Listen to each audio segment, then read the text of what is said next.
అధిదేన మన్యస్వ అనుమదేన మన్యస్వ సరస్వదేన మన్యస్వ దేవసాన ప్రసుమా మా స్వాహాకారము చెప్పినప్పుడు ద్రవ్యం వేయాలి. ఓం శ్రీమాత్రే నమః అనుకుంటూ వేయాలి. జగదంబ విశ్వపాలిని మాతాకి జై. ముఖ్య విశేష కారణము గుళ్ళో చేయడము ఎందుకు అంటే ప్రతి ఒక్కరికి తెలుసు పంచభూతాలు ఉంటాయి. పంచభూతాలు ఏంటంటివి తెలుసా అందరికి? పృథివ్యాపస్తేజో వాయురాకాశాత్.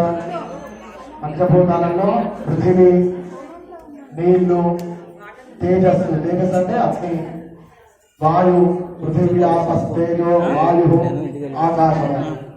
మరి మనం ఎవరికి పూజ చేస్తాము? పొద్దున్న లేవగానే భూమికి నమస్కారం చేసుకుంటాము, భూమికి నమస్కారం చేస్తాం, ఆకాశానికి నమస్కారం చేస్తున్నాం. ఆకాశ